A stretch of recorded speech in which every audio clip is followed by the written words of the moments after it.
Every organisation seems to crave greater levels of innovation to survive.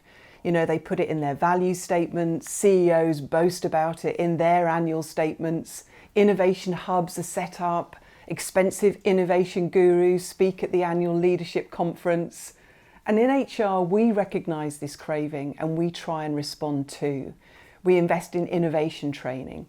We include the ability to innovate in our leadership promotion criteria. We adapt our psychometric assessments to try and spot the innovators. Unfortunately, these interventions rarely create truly innovative environments. And indeed, I'd like to suggest that much of what we do in HR results in crushing the conditions for innovation rather than creating them. These conditions for innovation are well documented. The ability to work with autonomy, the psychological safety to experiment, creative tensions brought about by working with people who are different, fluidity of organisational structures, etc. HR has grown up seeing our role as driving cost efficiencies and operational effectiveness rather than creating value through innovation. And this results in our core processes having compliance and conformity at their heart. If we want to play a vital role in creating an environment where innovation thrives, we need to rethink that role. So here are 3 suggestions for setting up HR as a force for innovation. Redesigning the employee experience, getting rid of the annual cycle, and for HR to remodel itself as an innovator. So first up, redesigning your employee experience with an innovation lens. You know, rather than designing our core processes in isolation of one another, we need to consider how innovation could run through the entire employee experience. For example, could you change your employment policies that currently document what's allowed and what's not in minute detail to freedom within a framework, light touch principles to create greater autonomy and trust, like they did at Standard Chartered? Could you change your hiring focus on long-term permanent hires and be more open to short-term assignments as a means of generating fresher thinking and new perspectives, like they did at LinkedIn?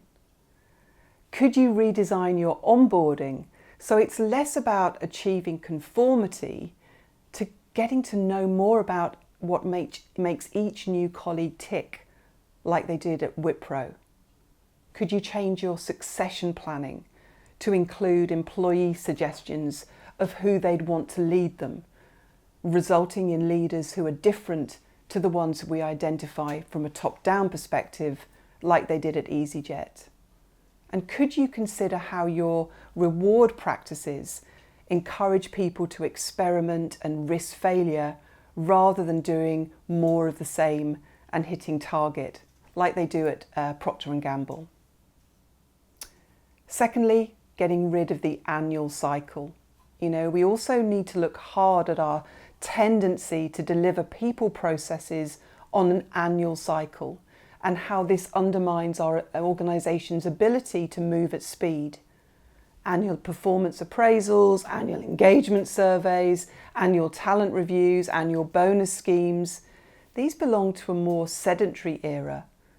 Companies with strong innovative cultures don't wait to give feedback until the end of the cycle. They don't want to know what their employees think and feel every 12 months.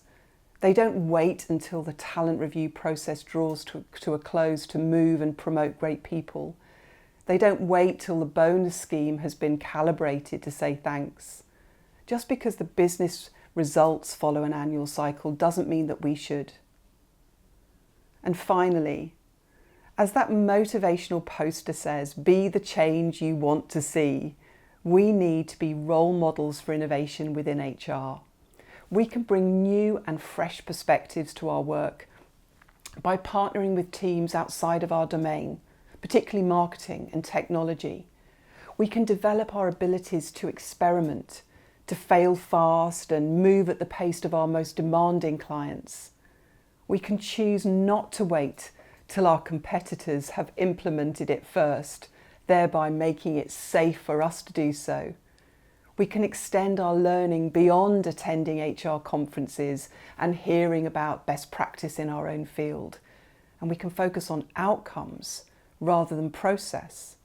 We can use employee persona to customize for different types of managers and employees. And we can recognize that it doesn't have to be perfect, that progress may be better than perfection.